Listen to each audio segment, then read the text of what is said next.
Dentro del campo de la terapia sistémica hay muchas escuelas, no solamente hay una. La primera que aparece es la de Palo Alto, California, con Bateson, Jackson,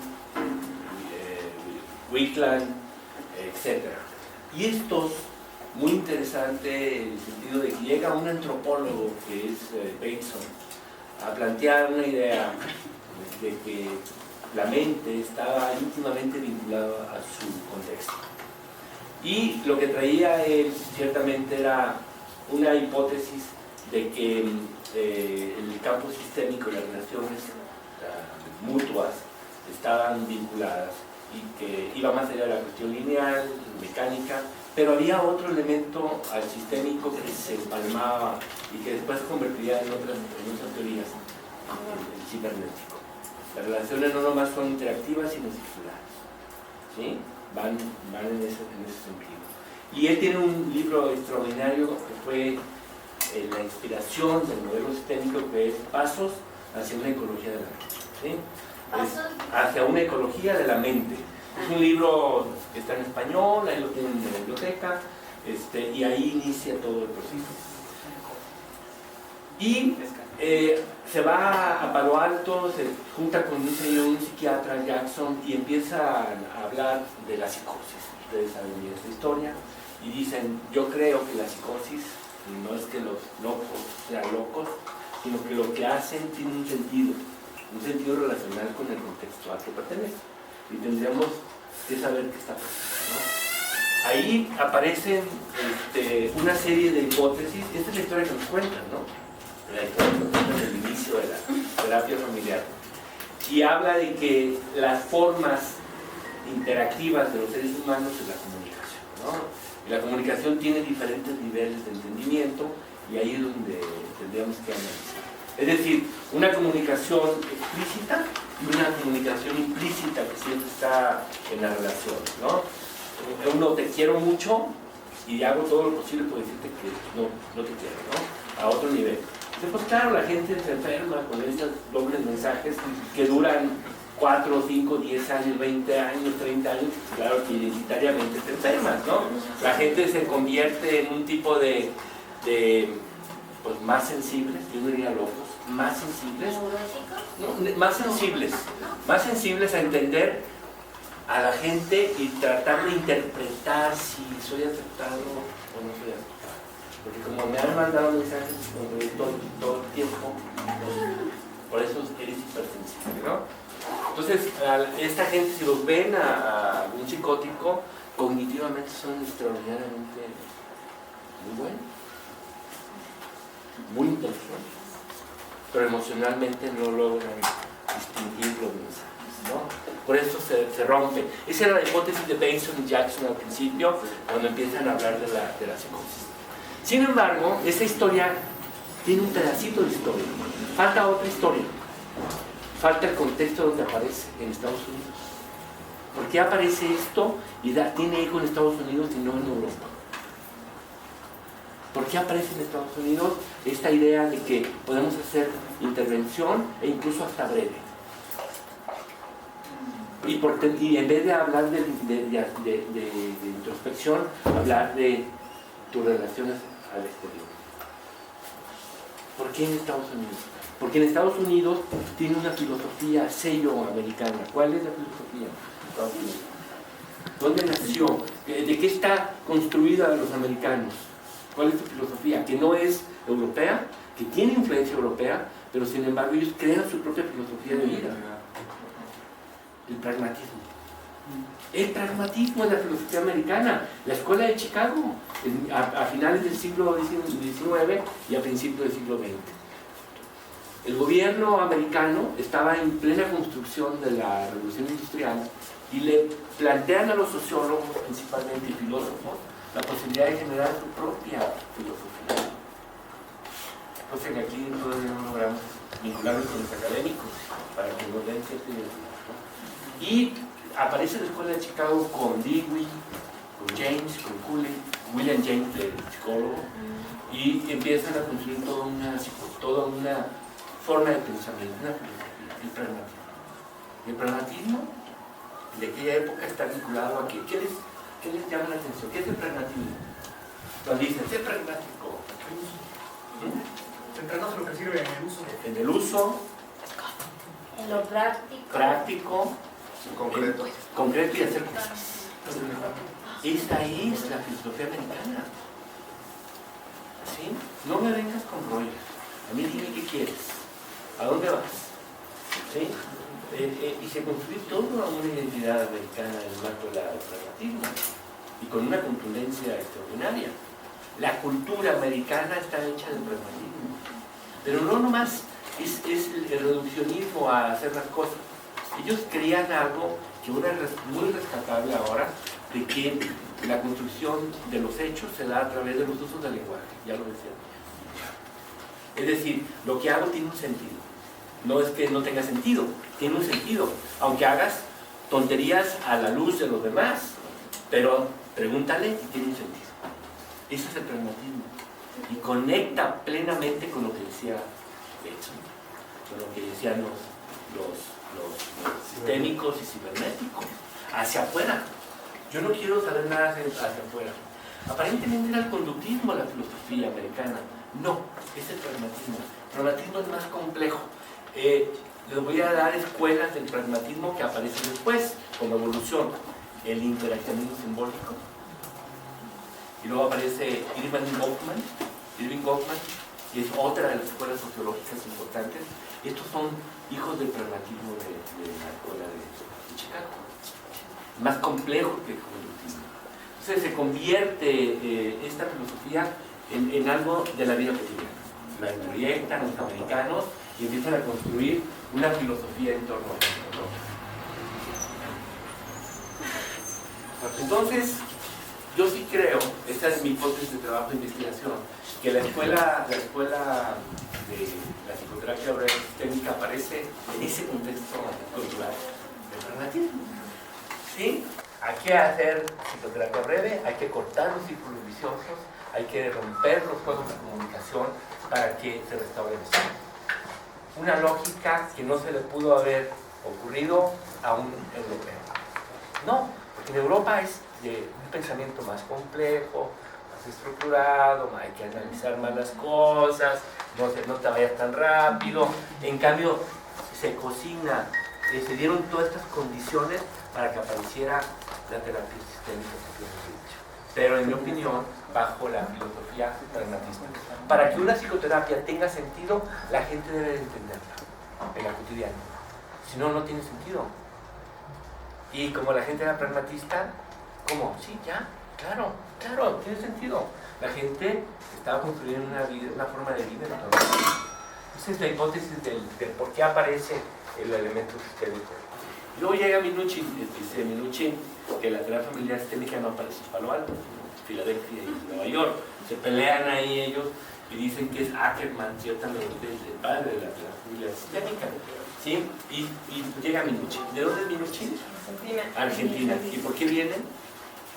Viene de inmigrante, pero viene de una familia ciertamente muy rígida, muy estructurada, y el papá era muy rígido. Pero Minuchin entra a trabajar en los servicios sociales. Imagínense hace 60 años los servicios sociales en Nueva York, en Filadelfia. Es decir, empieza en Estados Unidos a construirse el sistema de salud de la integración de las minorías. Los chicanos, los negros, los asiáticos. Y él se mete, él tenía una combi, como tenemos antes, y una combi y iba como un talgo y los dos se iban a hacer investigación, no tenían un consultorio, iban donde era la crisis y llegaban.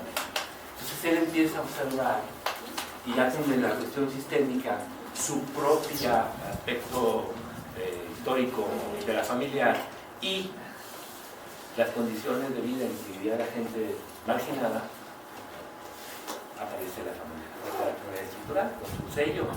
Familias multiproblemáticas, como las que ven en el TIF, ¿sí?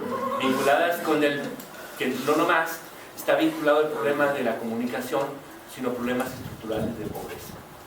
Y dice, es que esto no tiene nomás un problema de la niña, tiene problemas de de conducta, pero el papá tiene alcoholismo, ¿sí?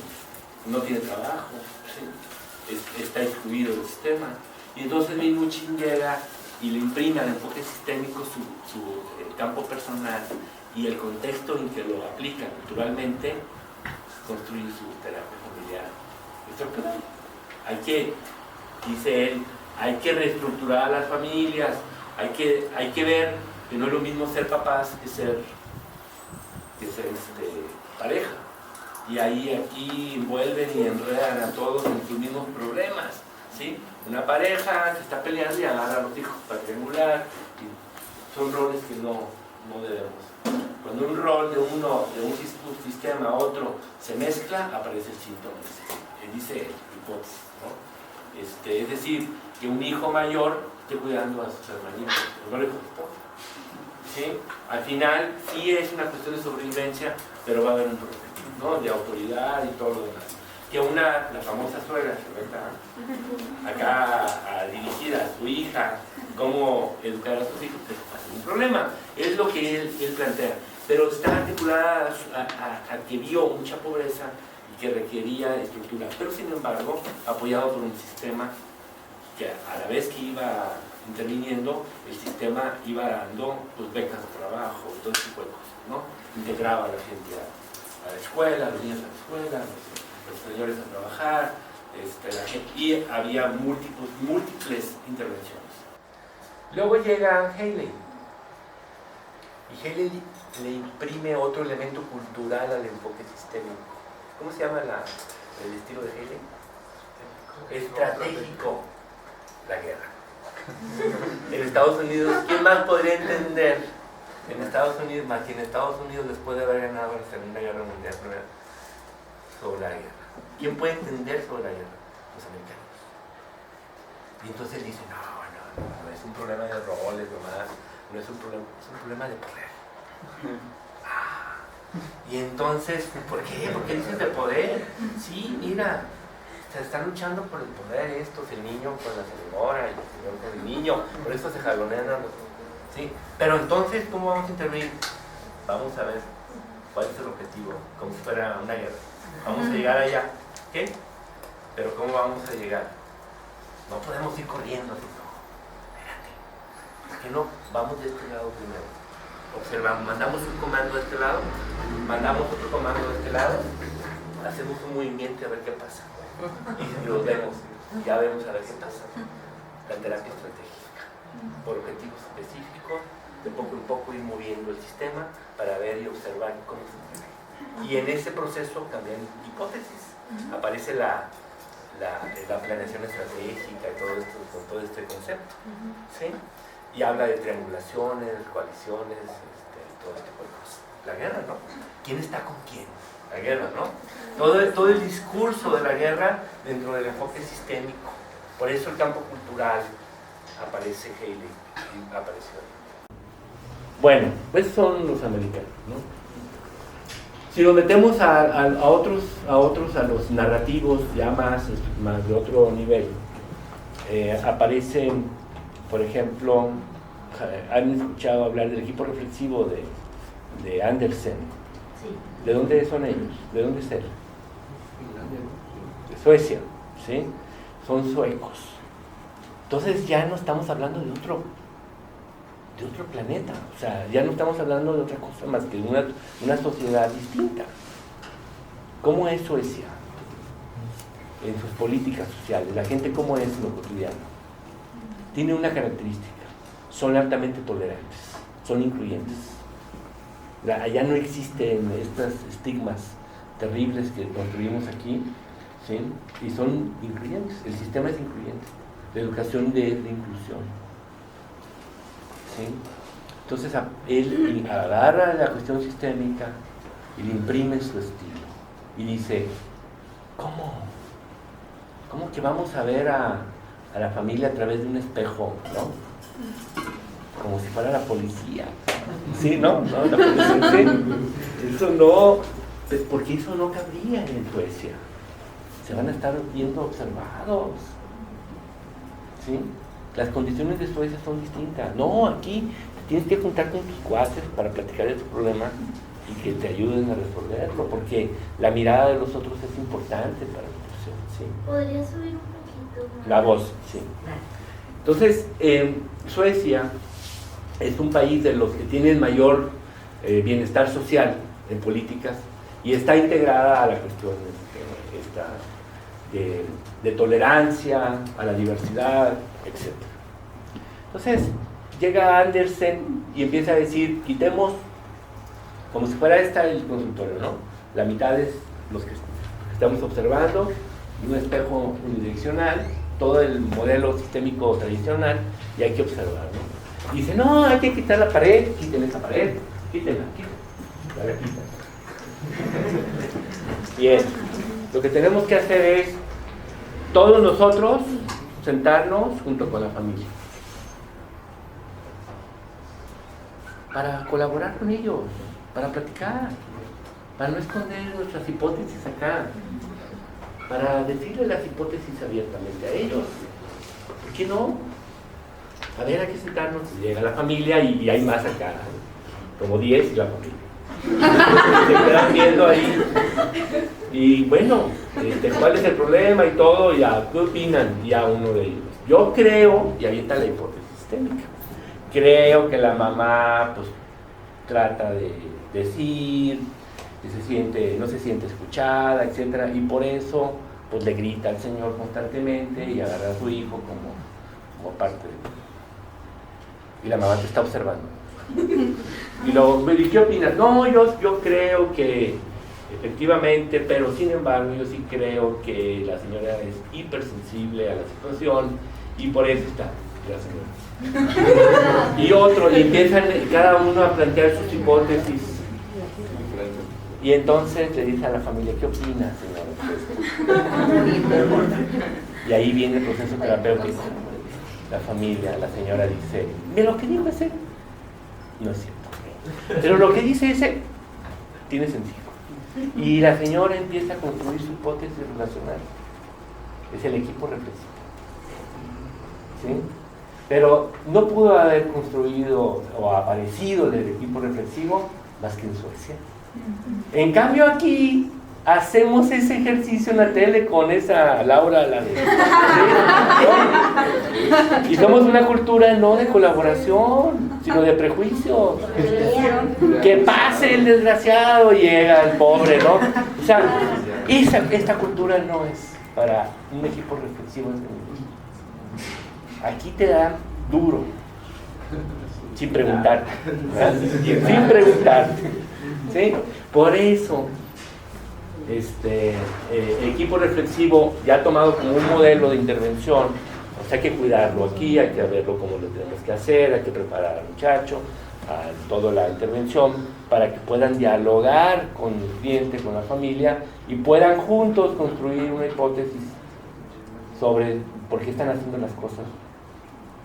Esa construcción colaborativa juntos de por qué me pasa lo que me pasa es el proceso terapéutico para ellos. Por eso aparece el equipo reflexivo en esa cultura. Luego viene pues, mi profesor Juan Luis Linares en Barcelona, ¿no? Y Barcelona, otro sistémico que dice,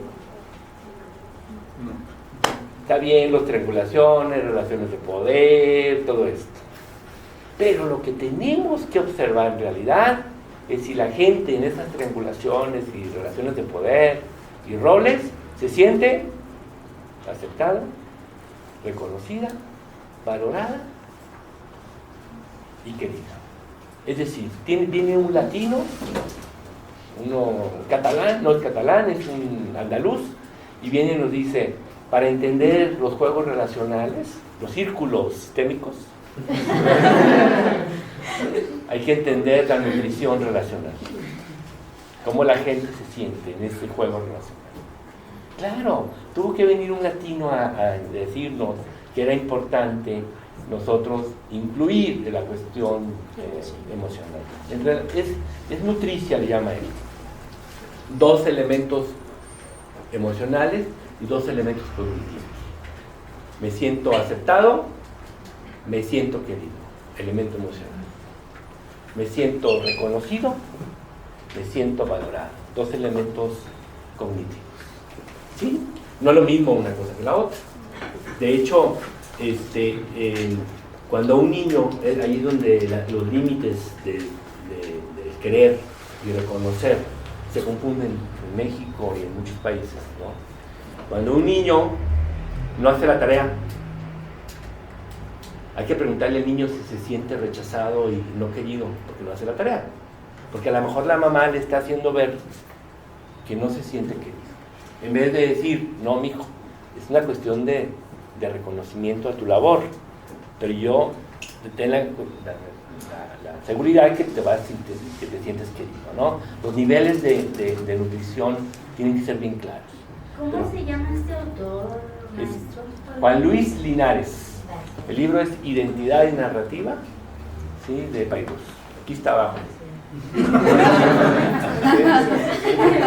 Entonces, es decir, lo que yo quiero decir es que en el contexto teórico siempre hay una contraparte cultural en la construcción del sentido de las psicoterapias. ¿Sí? Piénsenlo con Freud, lo mismo, ¿sí? En el contexto en que estaba y qué tipo de problemas, etc. Las condiciones históricas y culturales le dan un sentido a una construcción y que emerja un Bueno, en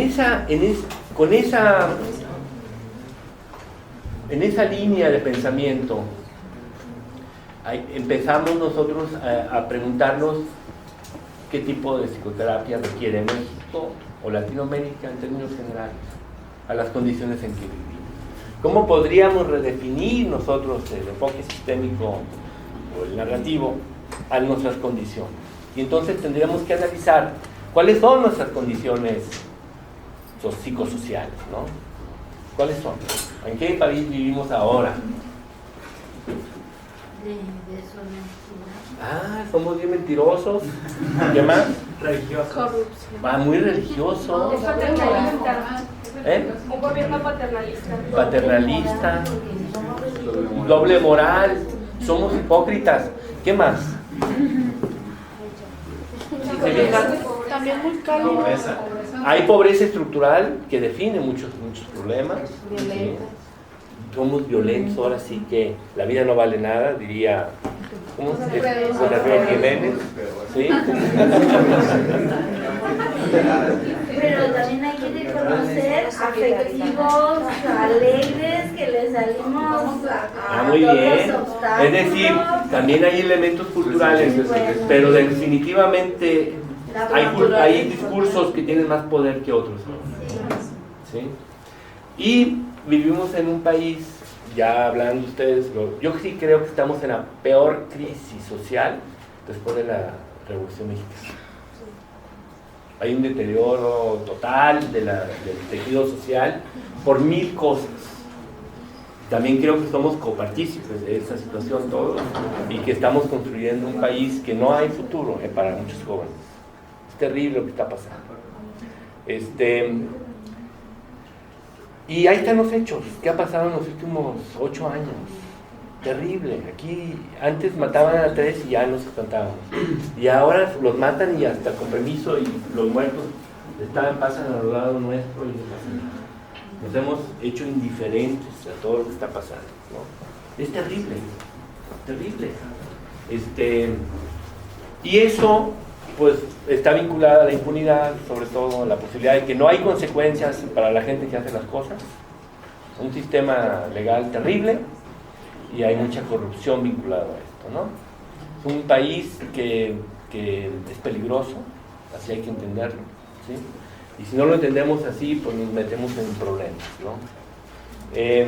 Y esto está generando desde hace muchos años también, pues hay un problema económico terrible donde 51 millones de personas, de acuerdo a la ONU y al PNUD, están en pobreza, ¿sí? 30 millones en pobreza extrema, ¿sí? Entonces, ¿qué podemos esperar? Nosotros somos la élite. Los muchachos, como ustedes llegan aquí, son poquitos, 27% de los muchachos totales de su edad, ¿sí? Entonces no hay Somos la élite, somos los pocos que llegamos a este nivel. Y terminar, llegan menos todavía. Entonces, es un país donde la estructura no te ayuda, como puede ser en Europa, en Estados Unidos algo que puede ayudar también, o en Suecia, que lo tienen de otra manera, ¿no? Pero, si vamos a cuestiones más concretas y más específicas, somos un país, ya lo dijeron ahí, altamente religioso. Acuérdense que la cuestión religiosa está vinculada a la esperanza, porque hay tanto desastre acá, pues tienes que aferrar naturalmente a algo, ¿sí? Eso los sociólogos lo plantean muy bien, ¿no? Y lo ven así. Pero sin embargo, un indicador fundamental, entre más religiosidad, más pobreza. Están vinculadas, ¿verdad? Pero no porque seas creyente, porque no, las condiciones sociales no te están dando la oportunidad a que haya esperanza. Y te tienes que aferrar a algo. Es una sobrevivencia psicosocial, si quieren llamarlo. ¿Okay? Por lo menos vivir en una esferita de pensamiento, ¿no? Como Cristo lo hizo, probablemente. Estarás jodido ahorita, pero ya que llegues al cielo, al reino de los cielos, estarás libre. Es natural, es un proceso natural y están vinculados. Hay otro indicador, entre más impunidad, no haya un sistema legal bien estructurado, más pobreza. Eso y los vínculos están bien establecidos, ¿okay? Sin embargo, esos son elementos más de tipo ideológico, estructurales, y que la religión ciertamente no nos va a ayudar a salir del problema. Esto ya lo sabemos, y en la Edad Media conocemos la historia, ¿no? ¿Qué pasó después? No hemos llegado a construir una sociedad en base a la cultura científica, ciertamente, sino en creencias más de otra naturaleza. Todos los políticos, la gran mayoría de las políticas sociales en México no están arraigadas a una investigación seria, la investigación científica, sino a ideas, supuestos, especulaciones, diagnósticos de ¿cómo se llama? De expertos, consultores, ¿no? Y hay tanta investigación que no la usan porque no es a su favor, ¿okay? Entonces, ahí estamos en ese. Bueno, ¿qué ha pasado? Con otro elemento que lo plantea muy bien Díaz Guerrero, que habla de la psicología mexicana. Es un clásico, Díaz Guerrero, que habla de quiénes somos los mexicanos, cómo enfrentamos esta situación. Y él tiene una conclusión extraordinaria que dice que los mexicanos, por todas estas condiciones, tanto católicas como ideológicas, enfrentamos el estrés de manera pasiva. Su investigación lo plantea. El mexicano lo enfrenta de manera pasiva. Es víctima, ¿sí? Es víctima. Somos víctimas. ¿Cuál es el problema de México? El sistema. ¿Quién es el problema? Estos están allá afuera. Estos. ¿Y qué hacemos? Estamos esperando a que Dios nos alumbre, de que haya una buena suerte. ¿Qué más decimos? Estamos hablando ya en lo micro, vamos a poner. ¿Qué tienes que hacer por resolver? Se ganan la lotería. Se ganan la lotería. No, es esperanza aprendida. ¿Sí? ¿Y qué más dices? Espero me vaya mejor. Estoy esperando. ¿Cuál es la narrativa sobre nosotros mismos cuando tenemos un problema recurrente en nuestra casa? Espero que no vuelva a suceder. Todo estará bien. Si Dios quiere. Todo estará bien. Ok, estamos empoderando nuestra acción hacia algo mágico, o a la buena suerte, a las fuerzas externas. algo místico, o a la buena suerte. Y los más realistas le echan la culpa al otro, ¿no? A mi mamá, a mi papá, al presidente. ¿Sí? Es decir, el poder está fuera de nosotros. Entonces, Díaz Guerrero presenta una investigación muy buena, con muchos años, y dice: el mexicano enfrenta las crisis personales y sociales de manera pasiva. Somos víctimas. ¿Sí? Y ciertamente hay problemas estructurales fuertes. ¿Y el gobierno qué hace en términos de estructura de poder? Divide y vencerás, ¿no? El miedo es otro de los elementos. Va construyendo toda una narrativa para hacerte más pasivo, para quitarte el poder totalmente, ¿sí? En fin, empieza a construirse. Luego vienen otros elementos también de tipo cultural, que es esto vinculado a ideologías muy cerradas, fuertes, sobre todo aquí en Guadalajara. Vamos bien mochos. La familia nuclear, vinculada con la familia machista y una religión mal entendida, se genera un cóctel así difícil de redefinir cuando viene una familia construida. La familia machista nuclear hace mucho daño. Díganme narrativas de la familia machista, porque la hemos vivido todos. A ver, digan, ¿cuáles son las narrativas? Cuando están creciendo las mujeres es para cuando te cases sepas hacer de comer, lo que sea. Para que esté contento tu marido. Pero de entrada es para cuando te cases, no en un discurso de cuando crezcas es necesario que sepas hacer de comer, que bla, no, cuando te casas. Son discursos de mucho poder. ¿Por qué tienen mucho poder? Porque no le dices, ¿qué estás diciendo, mamá? A ver, siéntate. ¿Cómo que yo cuando me case? ¿Lo asumes porque es tu mamá? Y el discurso que se asume tiene más poder, diría Foucault. Es el poder positivo. ¿Sí? ¿Sí? La violencia familiar que se está viviendo fuertísimo. Yo hace rato me acaba de llegar una señora golpeada, el esposo drogadicto. Ya no, o sea, ella busca la vida, pero de todos modos va y le da lata por sus drogas. Pero juntos. ¿No? Para toda la vida. Juntos. Estamos haciendo una investigación de juntos para toda la vida sobre el concepto y la construcción. Hasta que la muerte nos separe. ¿Qué más? ¿Qué discurso tan fuerte? Esto de juntos para toda la vida está vinculado a la religión, ¿sí? Porque el divorcio ya apareció legalmente, pero sin embargo el poder moral, ¿qué pasa? Es decir, una familia junta, aunque haya dentro abuso, maltrato, no hay problema. Pero si te separas, va a haber problemas. Te empiezan a excluir, vas a ser la señalada, empiezan a decirte que eso está mal, pero es que me pegaba, ya hablo. Es todo el discurso, todos los elementos de discurso de pasividad y de enfrentar la situación de manera pasiva. ¿Qué? Y sentarnos a llorar en silencio, porque es en silencio. No es comunicándole a alguien, porque si lo comunicas ya pasa de otra cosa. ¿Sí? ¡Ah, esa es buenísima! ¿Sí? No lo saques afuera. ¿Sí? Entonces empieza a generar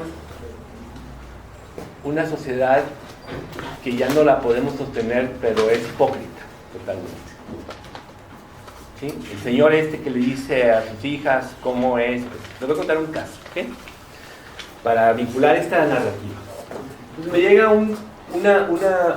me habla un señor, me dice que quiere verme, viene de un pueblo, de Ciudad Guzmán, me parece, que su hija de 21 años, ¿cuántos tienes? 23. Bueno, 21, estaba más chica. Bueno, Que se salía por la ventana y se iba con el novio. ¿Okay? Y se iba, y el novio era un hijo de su madre, era un borrachote, el borrachote del pueblo, ¿sí? Y que no sabía cómo, y que estaba muy mal el asunto. Que se vengan, ¿no? Entonces ya se viene la señora, el señor, y 3 hijas, la de 21, otra de 18 y una de 14. Y ya se vienen, entonces ya empezamos a platicar, y el señor así, no, es que, ¿y por qué no le gusta el novio de su hija? No, es el más borracho de todos, no hay futuro ahí, pobre de mi hija, tuvo buena educación, para que ande con un imbécil, y la señora estaba así, se veía deprimida. Señora, ¿y usted cómo está? Bien. pero tiene algo, estoy yendo con un psiquiatra. Ah, ¿qué tiene, señora? No, pues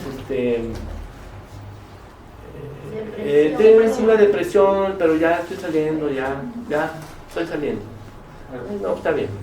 Y a las niñas, a ver, niñas, ¿y ustedes les ha hablado su papá de sexo? Y el papá así como, no, pues mire. Dicen por ahí que nomás hay 3,000 vírgenes en el mundo. Así es, señor, ¿eh? Es el discurso de mi mamá.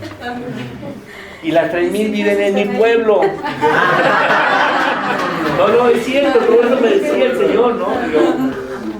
Así que el sexo, pero bueno, le estoy preguntando a sus hijas si algo saben, porque a lo mejor sus miedos están en función, ¿ves? Y la más chiquita de 14 dice, claro, con amor, con respeto y con dolor. El señor, oiga, mis respetos, han educado muy bien a sus hijas, pero ella no le había dicho nada. Alguien les había dicho, una amiga, un amigo. Entonces, bien estructurada las niñas, no vimos que la niña de 21 años trajera algo, o que tuviera un problema de alcohol, nada, estaba bien. Más bien estaba defendiendo su identidad, su postura, poniéndole al papá esto. Pero no encajaba algo ahí, ¿no? Y veíamos que el discurso del señor era macho total, que estaba aplastando a la pobre niña, ¿no? Y no la dejaba respirar. Y claro, y también creíamos sistémicamente, ya hablando de hipótesis sistémicas, que la niña en verdad andaba con este muchacho para darle en la torre al papá. O sea, esos son los círculos de poder que dice Minuchin, ¿sí? Y ellos, ¿no? Y ya, porque también le preguntamos qué onda con el novio, pero en verdad no estaba muy entusiasmada, pero era la persona también que le podía poner al papá el alto, ¿sí? Dije, bueno, pues está bien. Entonces sacamos a las niñas y le preguntamos a la señora qué tenía, porque nosotros estábamos muy... Ya las niñas salieron y ella dijo, no, es que hace un año mi esposo tenía una fabriquita aquí en Guadalajara y todo, pues se metió con la secretaria, el esposo. Todo el discurso del macho, que mis hijas no, pero yo soy un cabrón, ¿no? O sea, esta doble moral, ¿sí? Que está articulada y que la niña inteligentemente se lo está haciendo. Mira, te voy a retar. El síntoma sí funciona, dirían los sistémicos. Tiene una función, ¿sí? Entonces, en ese sentido, ahí va, ¿no? Y, sí, no, pero yo ya le pedí perdón, ya cerré la fábrica, me vine para acá. Y usted, señor, no, ya lo perdoné. Pues claro que no lo había perdonado, ¿no? Bueno, está bien. Y entonces ya nos salimos muy sistémicamente, mi psicoterapeuta y yo. Mi terapeuta, vamos a platicar tú y yo, mi psicoterapeuta, y cómo ves este tipo con su discurso. Vamos a desmontar el teatrito ahorita, ¿no? Entonces ya, sacamos a las niñas y ponemos al papá y a la mamá. Y el señor, ya sabe qué tiene mi hija. ¿Qué pasó? Ya sabemos. Tenemos 2 hipótesis, pero usted no tiene que confirmar una, casi muy al equipo reflexivo, ¿no? Usted ha leído a Yáñez, El filo del agua, porque me parece que también era por ahí, era de Ciudad Guzmán, y pues algo me han dicho, léalo. Ahí dice algo interesante de la cultura de donde usted viene, que los papás celan tanto a sus hijas en un sentido para en realidad quedarse con ellas, casi como si fuera incesto. Pero pues, imagínense el señor con los ojos cuadrados, pero uno lo hace muy inconscientemente y culturalmente. Sabotea todas las relaciones para quedarse con sus hijas. Como casi no le decíamos todas las cochinadas que hace con sus hijas. Y luego, ¿y cuál es la otra hipótesis? Que es un macho usted y totalmente hipócrita. Soy un macho, doctor. Así fue. Y entonces ya empezamos a trabajar sobre su machismo, sobre estas formas, etc. No, así lo trabajamos. Y el señor empezó a desmontar ese machismo que le estaba haciendo tanto daño a su familia. Y la señora igual enfrentar esta situación de otra manera. Sí, y que la niña le estaba dando un toque a su machismo, ¿no? Hasta donde más le duele, ¿no? Con el más borracho y con el más cabrón. Sí, es que así es esto. Bueno, se relajó el señor, trabajamos mucho con él, empezó él a ser más flexible, más relajado. Hicimos que invitar a la novia a comer a la casa, que lo conociera. ¿Qué creen que pasó? ¿Quién le cayó bien? Lo dejó. Iban a alcoholizar. La niña dejó al novio. Sí, no, es que es esto. Partiendo de la hipótesis aquella, ¿no? Bueno, con esto doy un ejemplo concreto de una terapia basada en una doble moral. ¿Cómo vas a construir síntomas? La pregunta de investigación es, a todo lo que se ha dicho en las cuestiones culturales, ¿creen que tenemos que diseñar una psicoterapia acorde a nuestro contexto? Sí. Bueno, puede ser sistémica, pero tiene que tener contenidos culturales. Mexicana. Y en base a lo que hemos observado los sociólogos, los psicólogos sociales sobre la cultura mexicana, cómo enfrentamos el conflicto, que es pasivamente y como víctima, nosotros sí creemos que teníamos que diseñar una psicoterapia narrativa crítica, ponerte en posición crítica, construir y enfrentar el problema desde otra posición. Desde ahí viene la propuesta que hemos diseñado, pero que es crítico, ¿no? O sea, hay muchas teorías sobre las teorías críticas, están las teorías estas de la escuela de Frankfurt, que son muy interesantes. Habermas todavía está por ahí trabajando en ello. Están la teoría crítica latinoamericana, que es muy fuerte, con Martí Baró. Ya vi que lo van a traer, algo de las ideas de Martí Baró. ¿Sí? ¿Lo vi? El grupo de la brigada de Martí Baró. Entonces, Martí Baró es otro psicólogo social que lo mataron ahí en El Salvador. Y luego está Pablo Freire, la postura de Pablo Freire, que es bien interesante. En realidad es una psicología social aplicada a la educación extraordinaria, ¿sí? Y luego está Pablo Fernández Cristilet, de aquí de la UNAM, es estupendo nuestro Pablo, ¿no? Entonces, estos sí hablan de una teoría crítica para desmontar estos elementos ideológicos, que teníamos cargando por generaciones y que es necesario desmontar. Otra pregunta de investigación. ¿Ustedes creen que las condiciones sociales en que vivimos y culturales tengan que ver con los síntomas? Sí. Claro.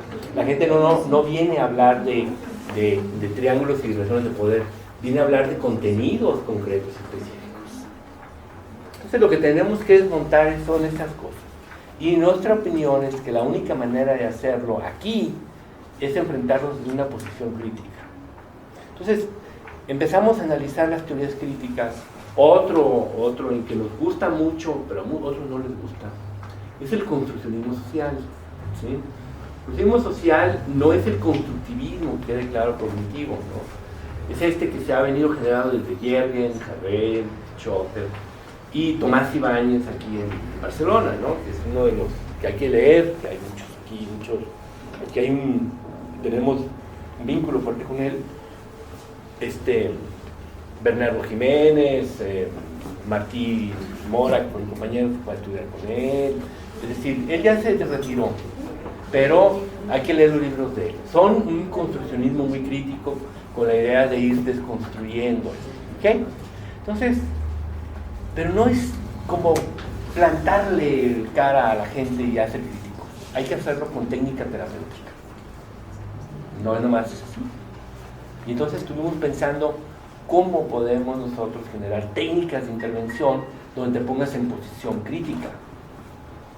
Y en eso hay un pensamiento de Tomás Ibáñez que él llama que la única manera, muy de Descartes, la única manera de iniciar a desmontar las cosas es no dar por sentado nada. ¿Sí? El dudar de lo que ya traes. Sí, como una cuestión metodológica, le llama él, ¿no? No des por sentado nada, porque ese discurso, lo das por sentado, se construye con mayor poder, ¿no? Entonces hay que irlo desmontar. Ese es uno.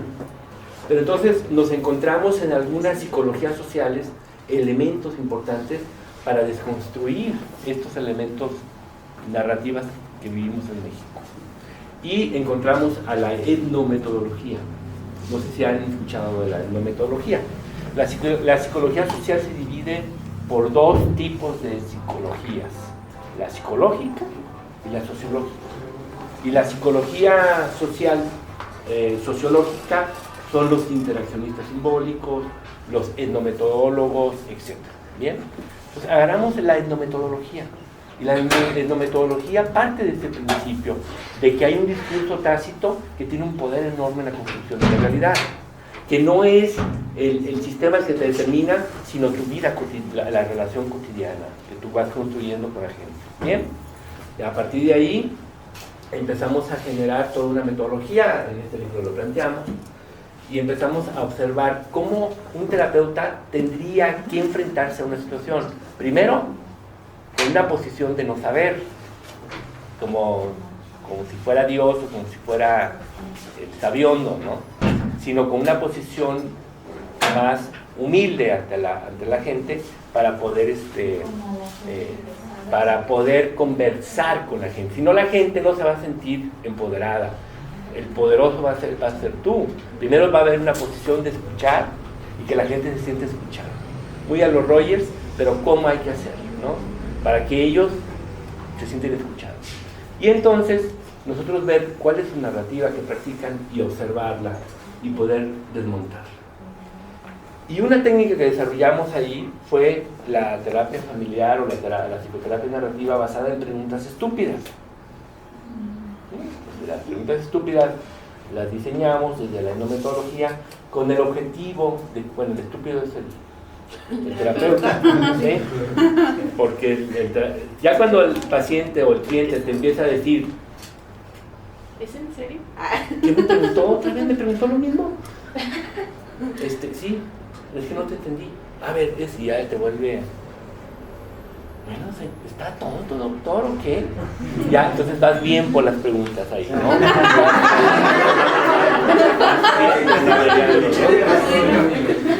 ¿Por qué? Porque lo que estamos haciendo es poner en entredicho y no dar por sentado lo que han practicado probablemente por generaciones. ¿Sí? Hay un caso ahí que ponemos para desmontar toda una historia, ¿no? María y Pedro. Pues Pedro le pega a María muy fuerte y duran 5 años así, que María le dice, si no vamos a psicoterapia, te dejo. Yo no puedo estar contigo. Vienen a la psicoterapia, vienen los dos. Él, como todos los golpeadores, dicen pues que está mal hecho pegarle, no, está mal hecho, que se siente mal después de pegarle, todo lo dice, todo, y se arrepiente profundamente. Pero sin embargo, es la única manera en que María puede entender las cosas, ¿no? Justifica pues desde su narrativa el trancazo, ¿no? Pues, tiene un sentido, el golpe tiene un sentido para él y hay que desmontar el sentido que trae, porque si no, pues le va a seguir pegando, o le va a seguir dando duro desde otra perspectiva o otro ángulo, ¿no? Y entonces ya cada quien dijo sus cosas, vimos que había un problema ahí arraigado a una situación de género. Y era una cuestión de género que venía montada desde hace muchas generaciones. Entonces diseñamos nuestras preguntas estúpidas y hay que ir, la pregunta se diseña a lo cotidiano, a lo que das por sentado. La pregunta se tiene que diseñar a lo que das por sentado, a lo cotidiano, ¿bien? No a lo subjetivo, no a lo abstracto. Porque lo que tienes que hacer es lo cotidiano. Entonces, una pregunta de género cotidiana, ¿cuál sería? ¿Quién lava los trastes? Sí, ¿quién lava los trastes? ¿Quién lleva a los niños a la escuela? ¿Quién trae dinero?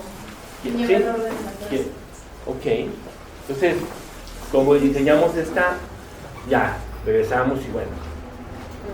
Pedro, ¿quién lava los trastes en casa? Pues sí, o sea, ¿qué preguntas, no? Así como, y tú te tienes que sorprender. ¿Ella?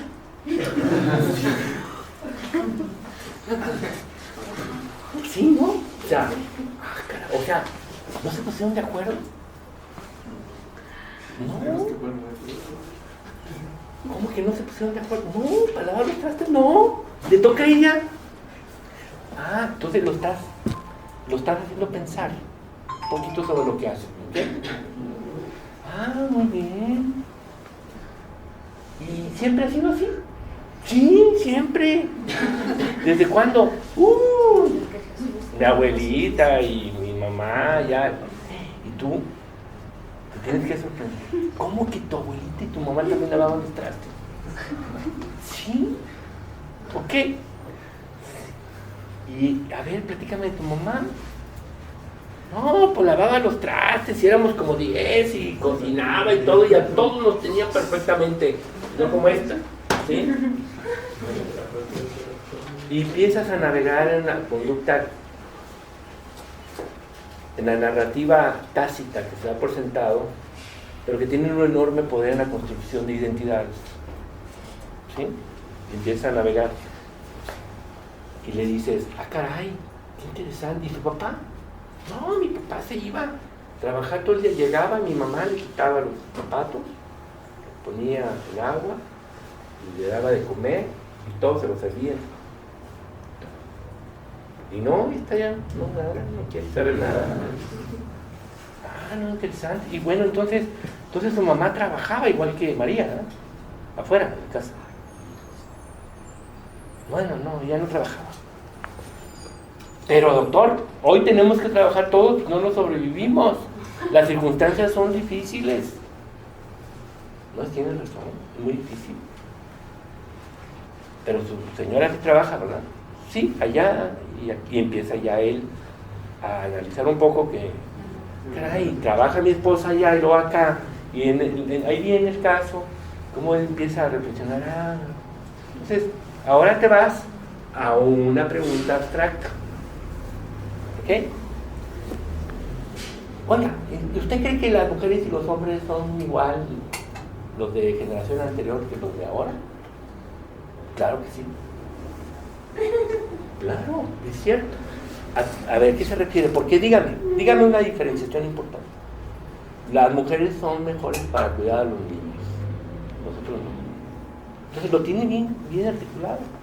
Ah, me parece bien. Y sigues trabajando sobre las preguntas.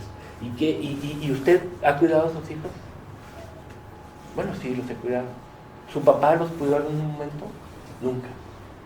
Él empieza a observar que ya hay movimientos, ¿no? Y que van cambiando las cuestiones de género. Sigues avanzando. Y hay un momento en que hay que clavarle el síntoma ahí, ¿no? Oye, Pedro, y todas estas circunstancias de la economía y las cuestiones de organización entre ustedes, todo lo que me has dicho, ¿crees que tiene algo de relación con que tú le pegues a María? Pues después de una conversación, claro que va a sacar a conclusión. Y dice que sí, que se desespera, que no logra adaptarse a las nuevas circunstancias, que le cuesta mucho trabajo, empieza a reconocer pues, una situación. Ese es un discurso crítico, fundamental. Y ahí entramos con la terapia narrativa de White y Epstein para ampliar el discurso. Y le preguntamos a María, ¿y alguna vez Pedro, en una situación de conflicto, se sostuvo, no llegó a golpes, y resolvieron la situación diferente? Y me dice, sí, muchas veces. Con el discurso de María estás empoderando a Pedro, que sí hay momentos en que se puede resolver.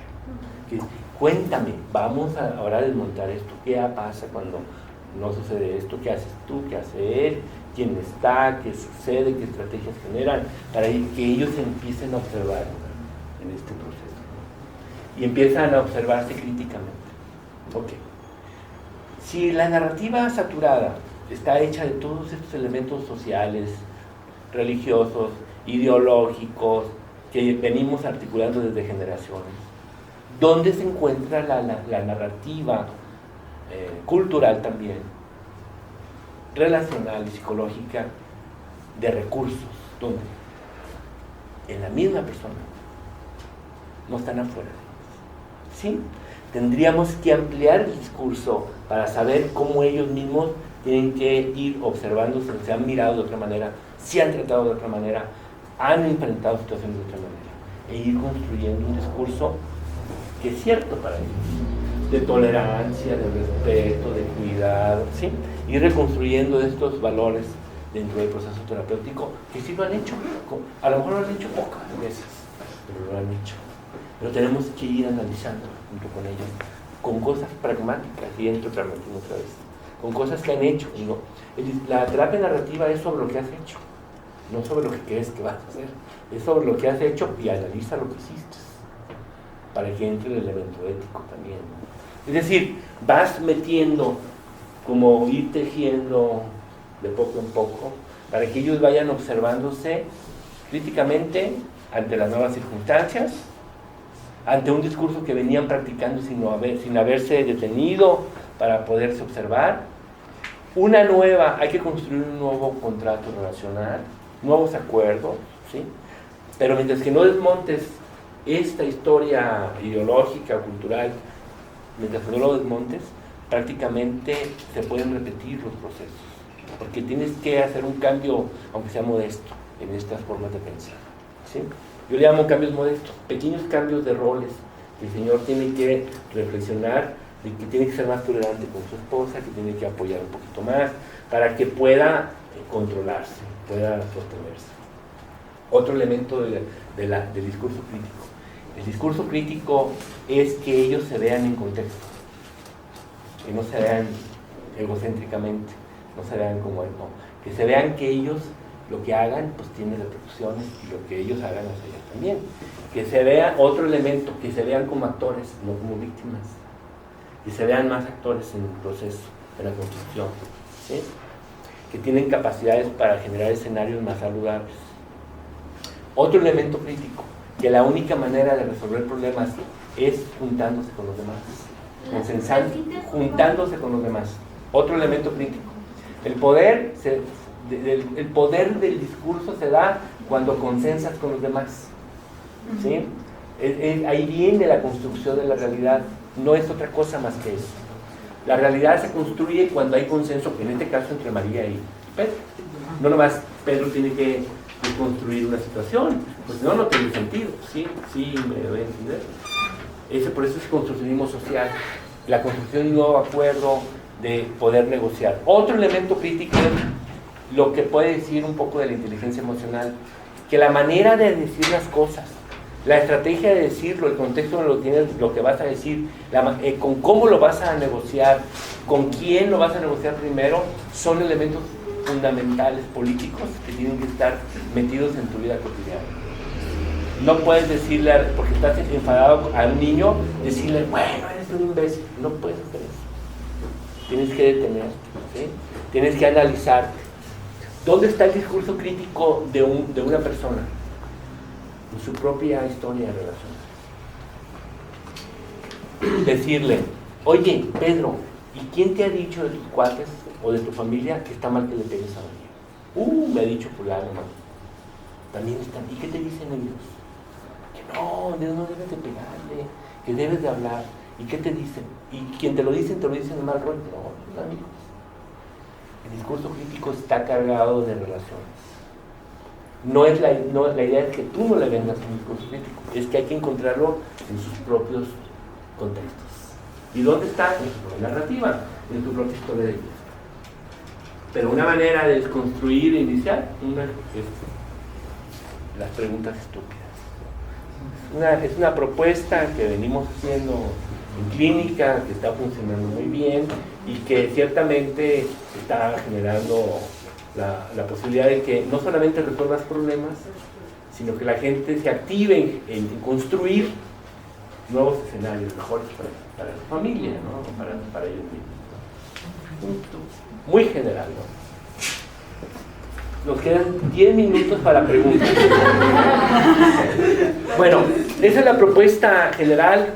Yo sí creo que para aquí, para nuestro contexto, la narrativa crítica tiene recursos terapéuticos, pero hay que diseñar y hay que tejer una narrativa crítica terapéutica.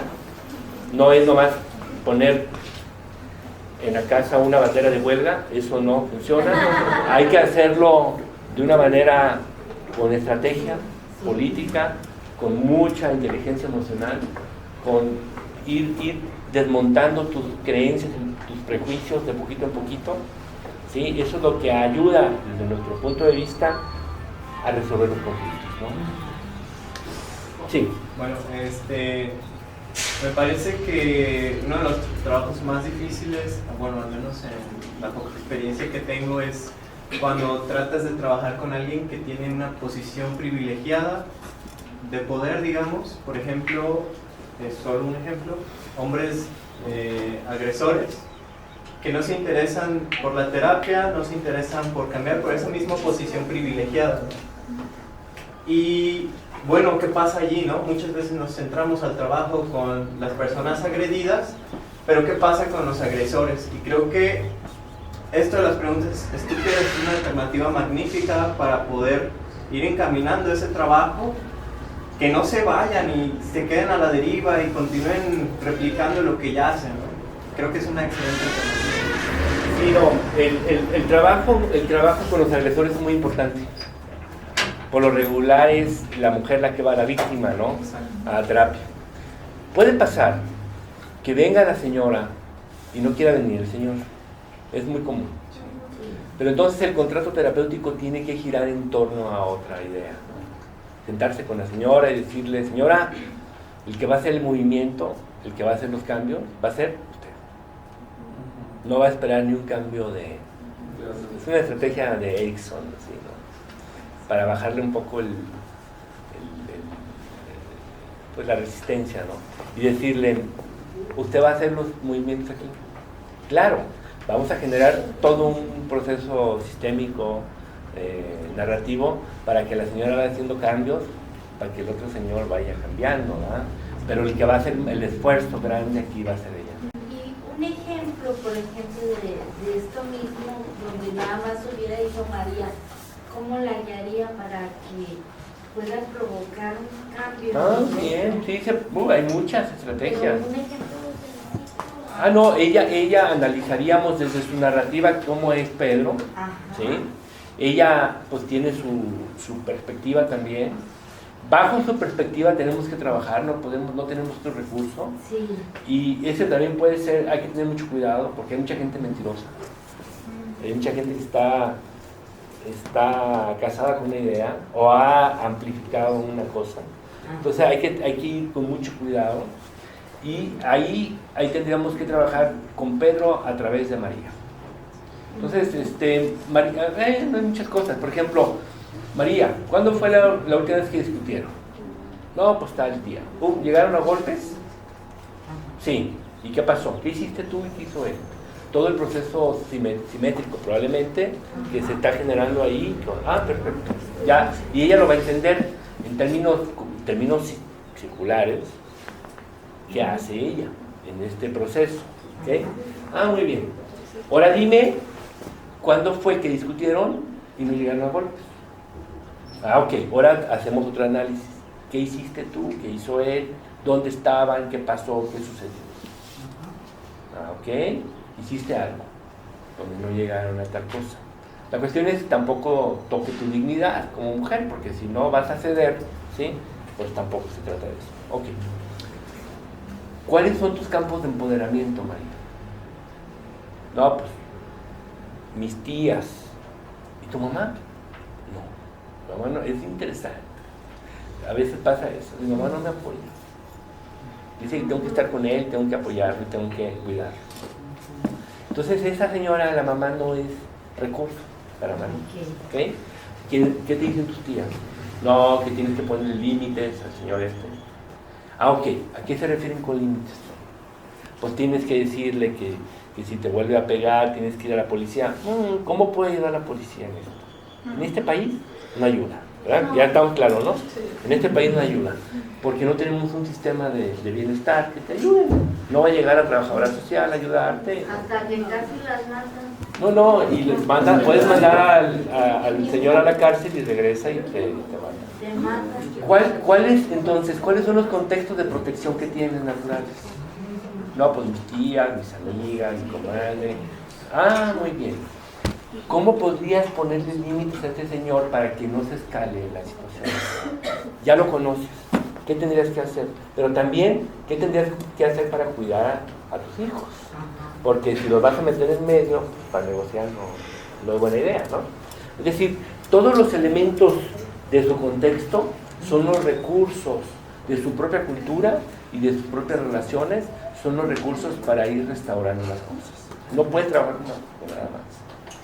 ¿Sí? Funciona, más lento, pero funciona. Me ha llegado gente... les voy a decir uno son los casos más difíciles de maltrato. Los señores que le pegan a las señoras que son abogados, doctores, religiosos, Políticos. hijos, son terribles. En cambio, este señor que venía era clase obrera, extraordinario. Los más difíciles son los estudiados. Es impresionante. Y hay muchas cosas en medio también. No nomás es esta la relación del amor. Muchas cosas en medio. No podemos ser ingenuos. ¿Qué más puede haber ahí? Dinero, poder. Vivimos en un país, en una situación difícil. Empoderamiento, una abogada. Ay, no me vas a hacer nada, no me quitas nada. Entonces se sienten empoderados y con la capacidad de poder hacer lo que ellos quieran. Claro. Y ellos forman parte de la construcción de las simetrías, ¿no? Los abogados y todo. Por eso la mediación. Ahorita se abrió un seminario de Tezapopan, Instituto Tezapopan, sobre mediación. Ahí lo sacaron en Face, ¿no? Los procesos de mediación traen otra dinámica, no es terapia, pero traen otra dinámica, ¿no? Pues esa es la propuesta. Preguntas, dudas. Gracias. Allá.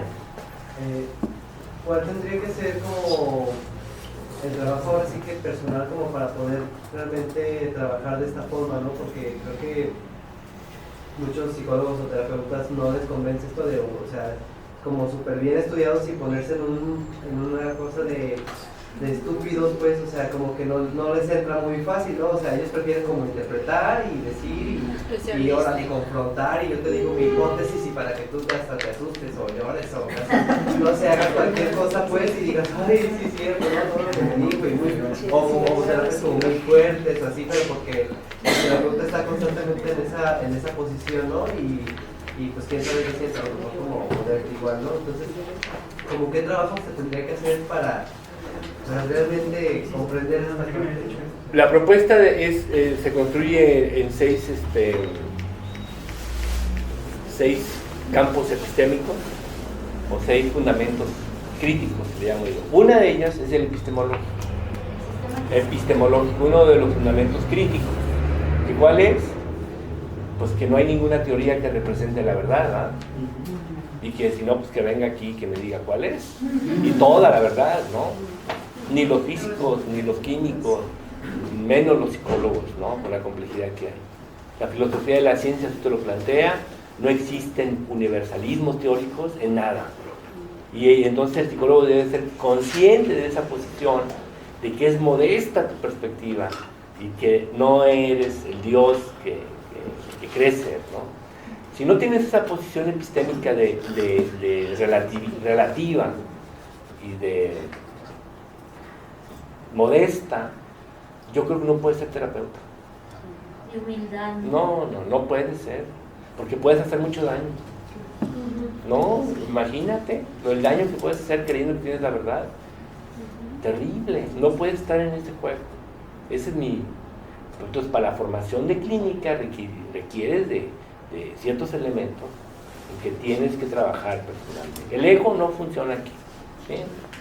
El ego es nomás como para cuando te aplauden ahorita que me van a aplaudir. Pero no para hacer terapia, ¿no? Sí, en el reconocimiento al final, pero no es que tú impongas una verdad al otro. Ese es uno de los elementos del fundamento crítico. Qué bueno como lo recordaste. ¿Qué más? ¿Preguntas? A mí me quedó una duda con esto que planteaba de las preguntas estúpidas. Yo, para fines prácticos míos, voy a llamarlas preguntas obvias. ¿Qué tanta astucia se debe de tener para que no caigas en un momento en el que el cliente, el paciente te diga, usted no me entiende, vámonos a la prioridad de aquí? No, tienes que tener una alianza. Otro de los elementos importantes del proceso terapéutico es decir, ustedes no tienen ese link, esa alianza con la familia, que la familia está ahí en verdad contigo para que no lo puedes hacer. Ahora, cuando la gente viene con nosotros, viene muy mal, ¿eh? Los psicólogos somos la última puerta. Ellos ya fueron con el psiquiatra, con el médico, con los chamanes, flores de Bach, todas esas cosas que articulan esos masajes especiales, o sea, todo, y llegan muy mal. Entonces, somos la última puerta, los tenemos en posición, ¿eh? Yo los veo así, los veo desesperados, la verdad llegan muy mal. Si llegan al principio es que creen en ustedes. Pero si es la última puerta, vienen asustadas. Pero hay que hacer un vínculo, hay que hacer una alianza de trabajar, que se sientan escuchados, es fundamental, ¿no? Y esa posición. Tú dices, bueno, las preguntas, pues no es un invento, Sócrates las inventó, ¿no? La mayéutica, este elemento decía que yo solo sé que no sé nada. Entonces preguntaba a uno y él, Sócrates preguntaba, a ver, otra pregunta. Hacía más preguntas Sócrates que el otro, para que el otro fuera sacando conclusiones. Esa es la idea, ¿no? O el niño que pregunta tantas cosas, ¿no? Que son preguntas ingenuas, ¿no? Pero ciertamente lo que hay que hacer es lo que Foucault dice. Acuérdense que Foucault dice que el poder se construye con el discurso tácito. La gran mayoría de la vida se construye así, que asientas como bueno, y que los discursos de verdad tienen más poder en nuestra vida todavía, porque no los puedes poner en entredicho, como Pedro no podía tener en entredicho que él podía lavar los trastes, era ilógico, ¿no? Y después se ponía hasta el mandil y todo. Y no era afeminado, porque también uno articula esas cosas, ¿no? O sea, vamos. Y que el reconstruir como su propia vida, como una obra de teatro que ellos mismos recrean, es como observarse, porque a veces vivimos en una vida tan rápida que ni siquiera me doy cuenta por qué les pego. Entonces, eso que dices es muy importante, es observarse. Ajá. Observarse en contexto, Sí. observarse en cultura, Ajá. pero observarse en consecuencia, Ajá. que ese sería el último elemento de la cuestión ética. Hay consecuencia de lo que haces, ¿sí? Cosa que en México nos hace falta muchas cosas de esto, ¿no? Las consecuencias no existen. Hay consecuencia, ese es el otro elemento del fundamento crítico, ¿sí? El que te veas en consecuencia, en contexto. Y que no hay, en cuestión éticos, y que no hay discursos totalizadores, ¿sí? Estos hacen mucho daño, diría Foucault, acuérdense, ¿eh? Es el discurso positivo, que hace las cosas porque incluso crees que así está bien hacerlas, imagínense, porque crees que está bien. Es mucha fuerza eso, o sea, hay que irlo desconstruyendo, ¿sí? Y para los que llegan con una ideología, una creencia muy elevada. Sí, no, me tocó uno del Opus Dei, que le pegaba a la señora fuerte y me traía unos escritos ahí, mire doctor, aquí dice, la familia se construye de dos. No se puede destruir porque decía, si se va uno y otro, ya no hay familia. El concepto de familia rígida. Él cree que familia es papá, mamá, hijos. Y si eso ya no hay nada. Se acabó todo. Así. Y yo le decía, es que ustedes no están así. Ustedes están así. Y adentro están sus hijos. Entonces así. Y luego tienes que agarrar ese librito Como pues, se habla muy metafóricamente y muy ampliamente, lo puedes reinterpretar, ¿no? Y agarrarle, ¡ay, mire lo que dice aquí! ¿Ya vio? ¿Dónde? Esta parte. Que Cristo estaba ahí, que Jesús, y llegaron los romanos y le aventaron una prostituta. A ver, ¿qué va a hacer? Dice el rey, con esta prostituta. Ahí se mire. ¿Y qué hizo? Claro que me lo mató. ¿Qué dijo? Dijo que aviente la primera piedra quien esté libre de pecado. ¡Ay, Dios el Padre de la tolerancia! Vamos interpretándolo en su vida cotidiana, a ver, ¿cómo es tolerante aquí el asunto? Tú tienes que sacarle provecho a tu propio Dios. ¿Sí? Pero muchos religiosos no son tolerantes, en la misma, otra vez, ¿dónde se encuentran los problemas? ¿Dónde aparecen los síntomas? Están arraigados en discursos saturados culturales, ¿ok? Pero ¿dónde se encuentran las alternativas de solución? En los mismos discursos de la historia que traen ellos, en su propia cultura. ¿Ok? ¿Sí? No les puedes cambiar, no es cierto que esto no existe. Porque entonces sí, como dice el compañero, te va a decir, ¿sabe qué? Y luego te van a hacer algo también. Seguro, ¿eh? Sí, acuérdense que aquí, si dices que eres de las Chivas, del Atlas, y no le vas a la Virgen de Guadalupe, te metes en problemas. Pero ahí están los recursos, ahí mismo, en ese mismo discurso. ¿Okay? Algo que yo me gustaría preguntar a ustedes, y yo he estado trabajando últimamente, algo que digamos que no alcanzo a lograr dar una respuesta sobre el futuro del concepto de técnica en psicología, porque, por ejemplo, yo creo que el concepto de técnica necesita un cierto de objetividad, porque, por ejemplo,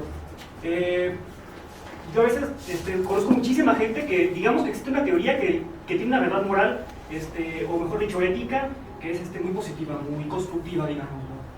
Pero hay gente que interpreta de esa teoría, que dice cosas bastante buenas, interesantes, lo que se le pega a su regalada gana.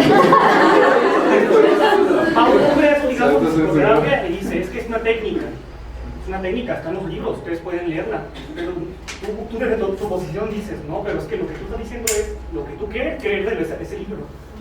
Y yo creo que esto, pues, lleva el concepto de técnica, ¿no? O sea, yo preguntaría cuál será el futuro de este concepto, porque más bien cuando uno lo ve desde esta perspectiva, existe la psicoterapia de fulanita, de manchita, de pelenganita, pero y el concepto de técnica, pues eso no eleva el conocimiento que aprendemos aquí en la universidad, por ejemplo, a un estatus objetivo en el que es la técnica, no solo lo que yo aplique. Sí, no, ahí hay un sesgo. No existen técnicas descontextualizadas de su campo teórico. ¿Ya? Vamos, no existen. Hay un discurso teórico que fundamenta la técnica. Sin embargo, la técnica se puede convertir en un instrumento, que es lo que dices tú. Y el instrumento tú lo puedes utilizar desde tu campo teórico. ¿Sí? Un ejemplo.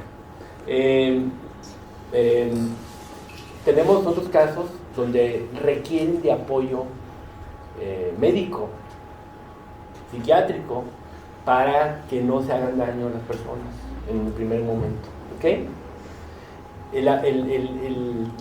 Una técnica ciertamente arraigada a la psiquiatría es el medicamento. ¿Ven? Ahí está. Y tiene su explicación, incluso. ¿Por qué? Para que la neurona esta no... Bueno, está bien. Entonces tú dices, caray, ¿cómo le vamos a hacer con los medicamentos estos si yo soy sistémico? ¿Sí?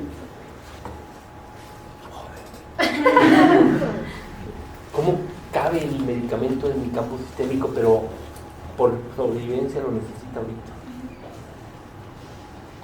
Una pregunta. Ya sé, ven. ¿Cuál es la hipótesis? Pues que la señora no deja al hijo y está sobre el hijo todo el tiempo. Y el señor es periférico, sistémico. Ya está. Agarrarse médicas. Doctor, ¿cuál medicamento tiene que agarrar? Este. Póngale el medicamento ¿Cada cuánto lo tiene que tomar? 5 veces al día. Tiene que ser, no, lo puede tomar casi todo o puede ser por partecitas. ¿Pero puede ser por partecitas, señor psiquiatra? Sí. ¿Y no hay ningún problema? No, nomás que esté en el rango de 24 horas. Bien, gracias. El doctor, ya hablamos con el doctor, señores, le tiene que dar el medicamento a su hijo. Sí, se lo tiene que tomar, ya tiene 20 años. No.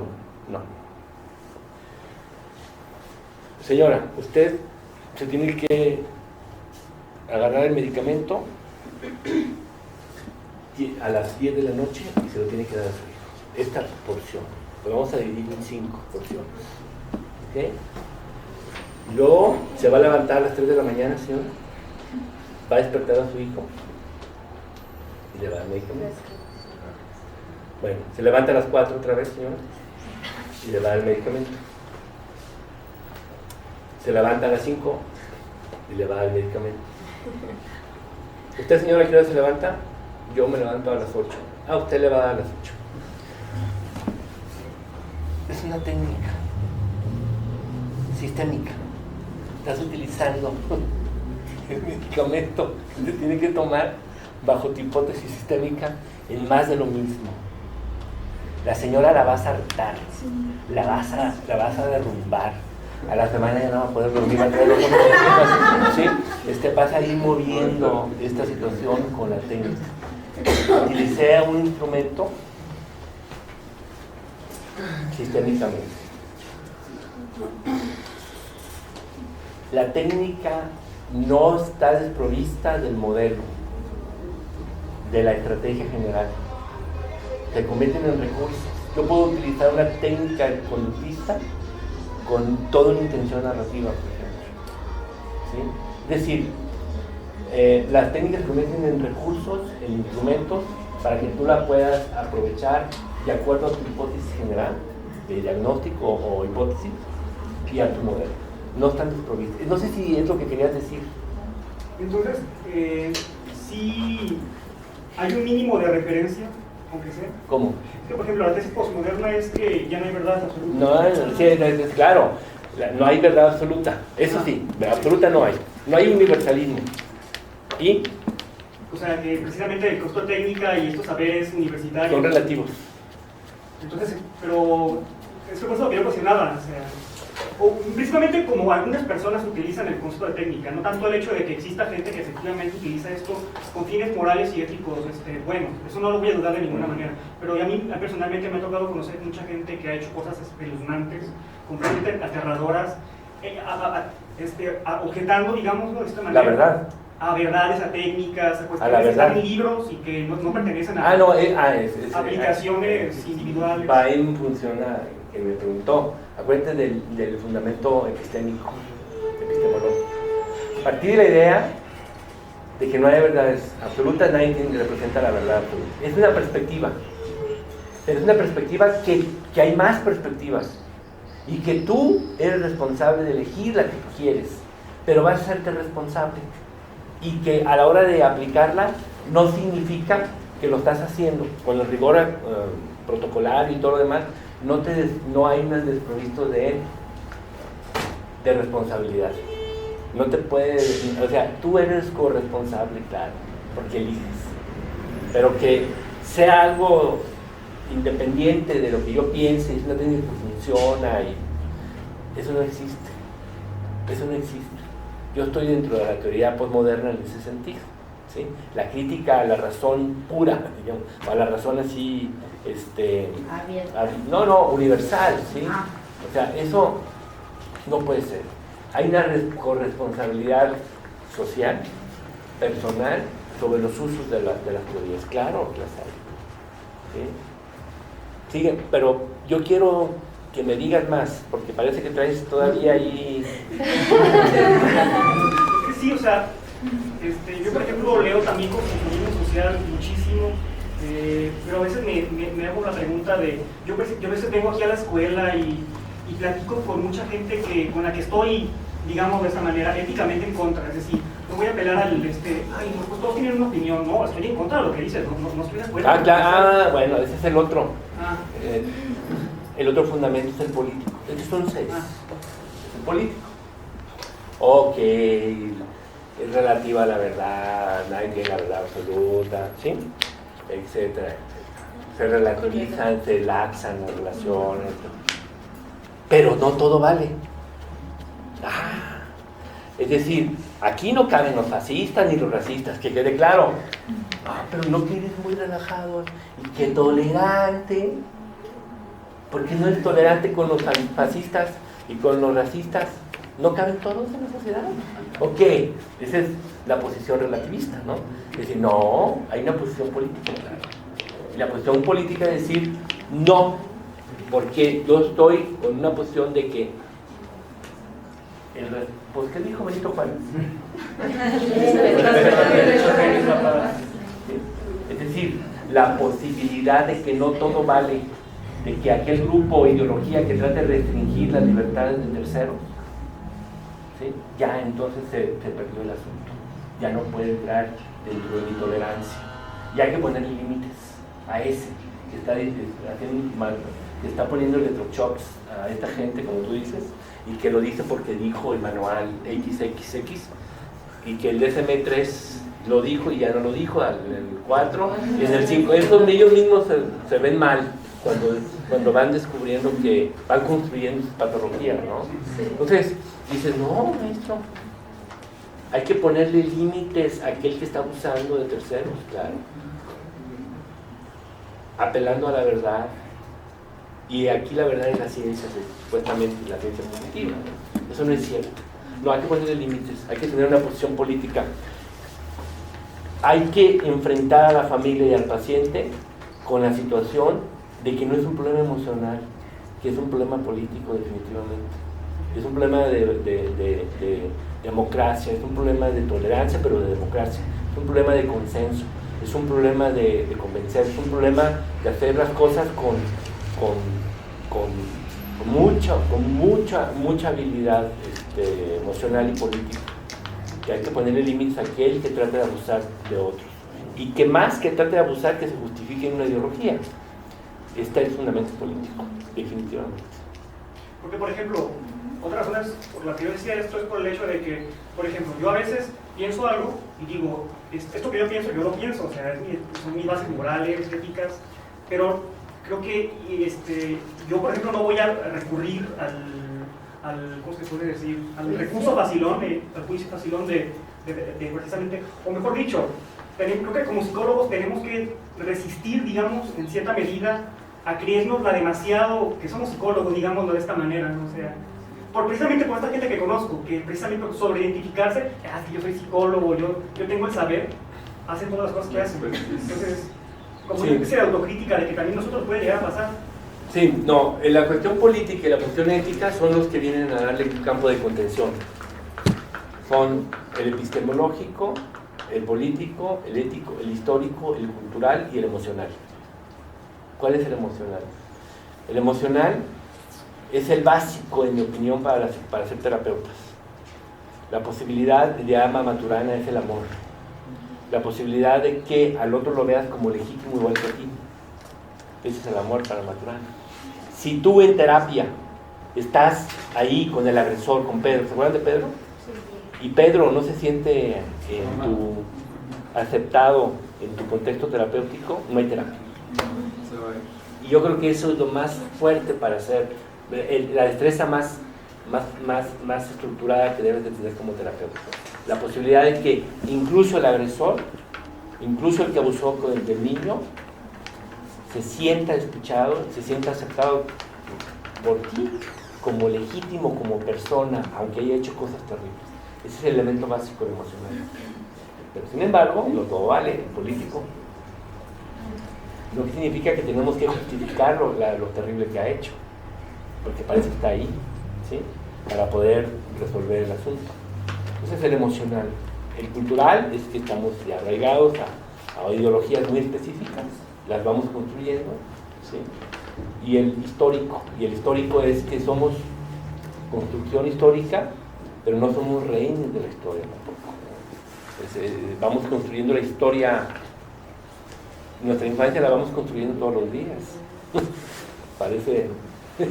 Parece paradójico, pero así es. te juntas con una persona. A ver, vamos, les voy a dejar una tarea. ¿Sale? Levante la mano quien tiene novio y novia. No está casado. ¿Quién no está casado? Ahí, casi todos, ya está. Esto es para los que no están casados. Ok. ¿Quién tiene novio? Levante la mano. Bien. ¿Quién tiene novia? Levante la mano. Bueno, la idea es que el que tenga novio o novia, y si no tiene, háganse una, esa es la tarea. Un año nomás. Un año, ¿sí? Y van a agarrar una libretita, ¿ok? Va a ser tu diario. Y no van a escribir sobre yo. Van a escribir sobre él o sobre ella. Sobre ustedes, ¿eh? En tercera persona. ¿Cómo se sienten? ¿Cómo se ven? ¿Qué recuerdos tienen sobre su infancia? Sobre sus relaciones. Y cómo se proyectan al futuro, ¿eh? Así como temas. Y le dedican 10 minutos a su diario todos los días. Bueno, al año cortan.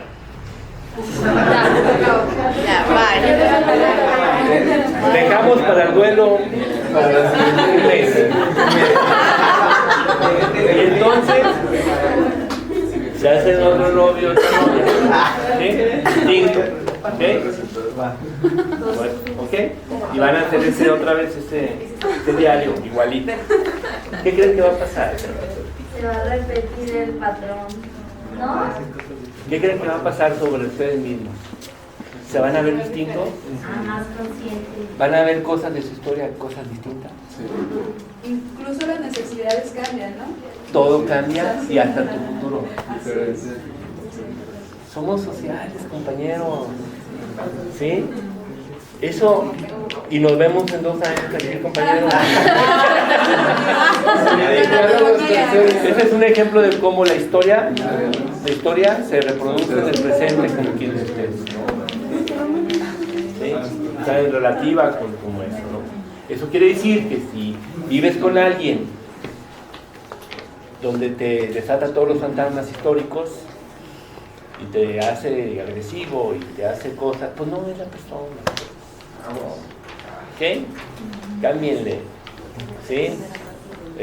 Y así es tan relativo. No es que esté aquí todo, sino está en un proceso en la negociación. ¿Sí? Eso dirían los construccionistas sociales, dirían los etnometodólogos, los interaccionistas simbólicos, etc. Entonces, tienen tarea. ¿Okay? Bueno, tenemos tarea. En un año podemos ver que... 2 años. No, pero es que, bueno, queremos ver si podemos hacer algo antes. Pero bueno, nada más rapidísimo, les recomendamos muchísimo que lean el libro, está de verdad muy bueno, se llama Cambios Modestos, Grandes Revoluciones. Yo te lo voy a dejar aquí, ¿no tienen biblioteca ustedes? ¿Para ustedes? Ah, para la biblioteca. Y nuevo que sacamos, y hay muchos artículos de gente de Linares, de Ricardo Ramos, de Marcelo. Muchísimas gracias, están súper buenos, de verdad se los recomendamos que los lean.